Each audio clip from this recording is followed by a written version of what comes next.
Hello and welcome to the Slingshot Channel. We've tested swords before, homemade swords as well, but we never tested one made from wood. And I happen to have a piece of the Cornus Sanguinea wood that I harvested in July 2011, so almost 6 years ago. It is now bone dry, very solid.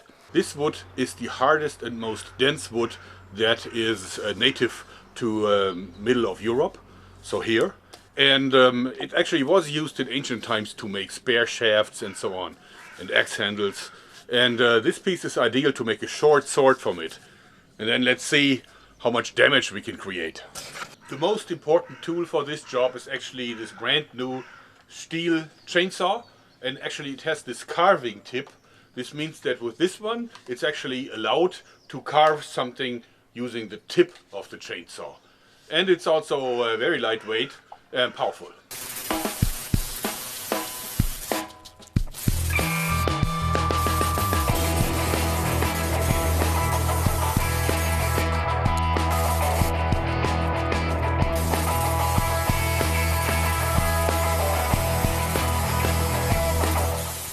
In order to demonstrate how resilient this wood is, I'm using this part that we sawed off earlier, and I will try to hammer it against this wooden plank.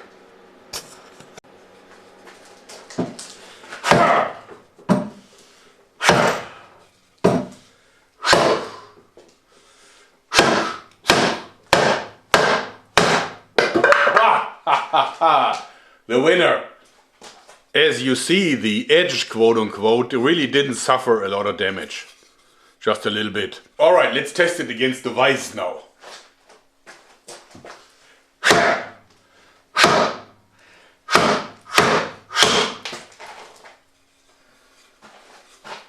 I'd say that's doing fairly good. Not bad.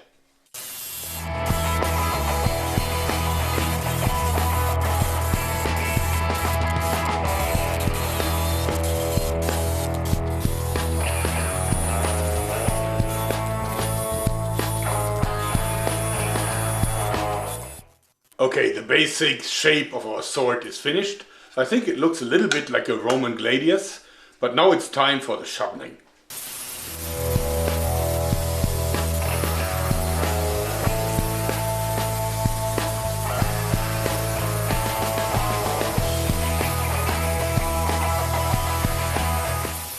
Wow, that is a lot lighter now. But nice. Alright, now the fine tuning with the power file.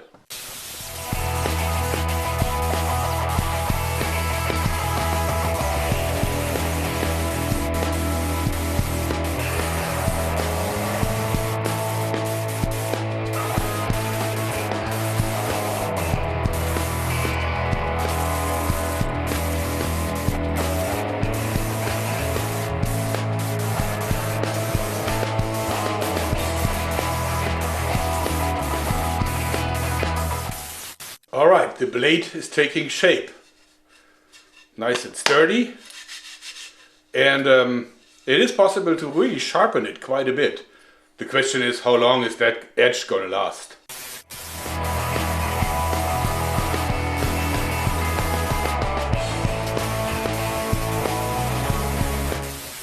Okay, now the basic shape is finished. As you see, the handle is a little bit off center. And that's because that is the cutting side. I will try to sharpen it as much as possible. And that is the more blunt side, not totally blunt, but blunt enough so you can smash something, hopefully, without breaking the sword immediately. We're now finished with our little wooden sword. I actually even polished the blade a little bit. I'm not sure if you can see this well. So that it offers little resistance to anything that we cut into. And it's a fairly nice balanced sword. And it's also quite sharp. Not sure if you can see this well, but it's not perfectly straight, but pretty much a sword that I like. The finish is actually linseed oil, as it was custom for many centuries in medieval Europe. Because the linseed oil crystallizes inside of the wood and protects it against moisture. Alright, here's our sword. En garde. It's actually nice, it's lightweight but super fast. And now we're going to start with the paper test. And of course I'm not expecting it to cut the paper, but let's see if we have halfway an effect on it. Well, it ripped it a little more than it actually cut it. So let's see if we can punch through. Like that, we can. I would say it wasn't really a cut, but it was much better than nothing. Okay, the next try.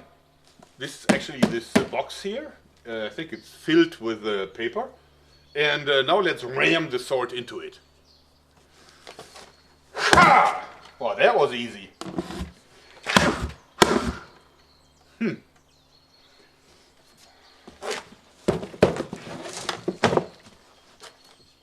Let's now hack into it.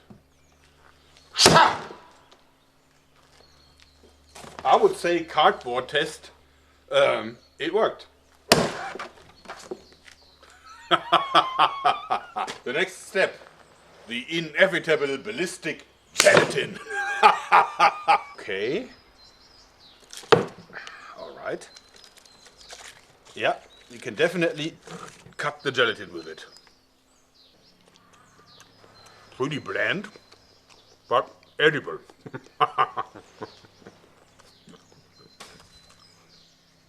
Next, we're going to try to ram the sword into the opponent. See what happens.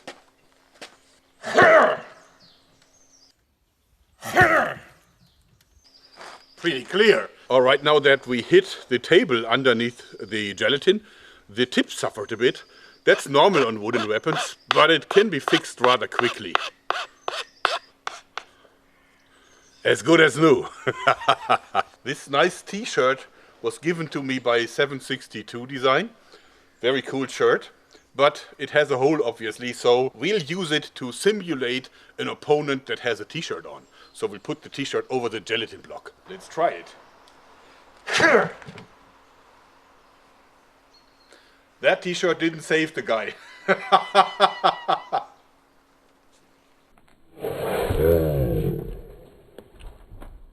It did cut through the t-shirt. And it also stuffed the t-shirt right into the wound. And now comes the slash.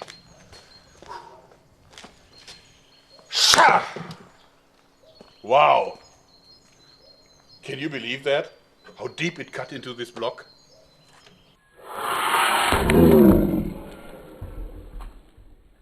Let us inspect the cut. Well, well.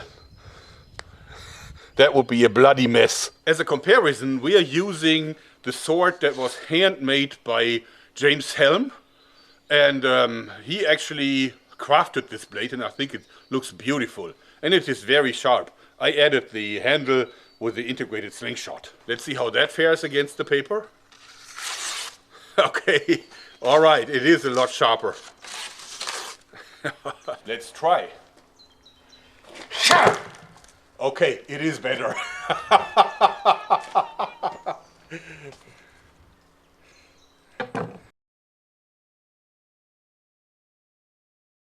Well, this was the cut with the wood sword, and that is the cut with the steel sword. But even that one didn't go all the way through, probably because of the angle that I hit the block with. Wow, that's one amazing sword. All right, it's time for the Tameshigiri test. So we put a properly watered tatami omote on here, and we'll see if we can damage it.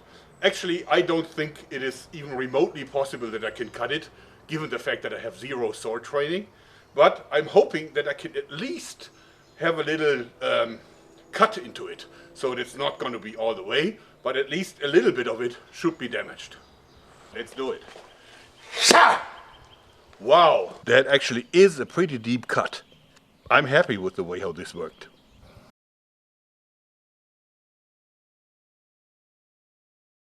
Okay, now for comparison with the steel sword.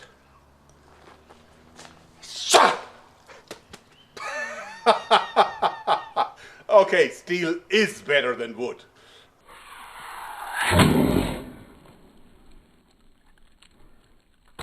Now that's a cut. Wow. Alright, the cutting tests have been so-so, but not bad for a wooden sword. But now it's coconut time, and I'm using the more blunt side in the hope that the edge is not going to suffer as much. So the coconut did not crack, and I think simply because the sword is too light. And you see that the edge actually suffered, but it's not beyond repair. Just a few dents, so this can easily be eked out. Alright, the Helmsforge sword in comparison. Okay. Wow, super clean cut. Yeah, actually we're gonna eat this later on. So we'll just wash it up and eat it in a salad. So can this sword kill? I think it can. It's of course not as dangerous as a real superbly made steel sword, but it is a lot better than nothing. I'm actually surprised how well the edge held. And you know, the damage that it suffered so far is repairable. I hope that you enjoyed the slow motion. I did those with my iPhone, but of course I really need to get one of these Cornus cameras. And I'm actually trying to get the funding done on Patreon. You find the link to my Patreon site. I would be really grateful if you could help me financing that camera. Thanks. Anyway, as a little bonus, I'm going to try if I can destroy this by hammering and punching it against my car door. But for now, it is time to say thanks and bye-bye. First, a straight punch.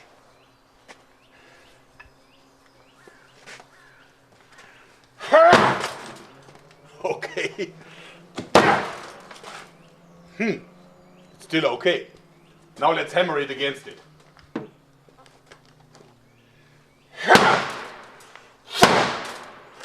Wow, it's still intact.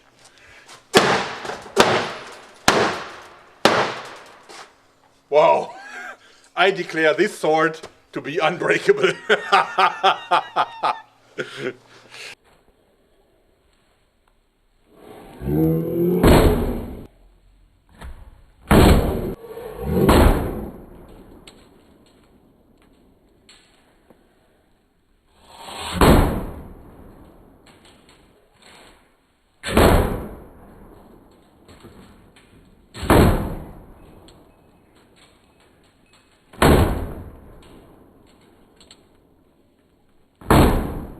And you see some serious dents in the car door with a little piece of wood. I've actually repaired it and changed the shape. I like this much better because it's now so much more pointy.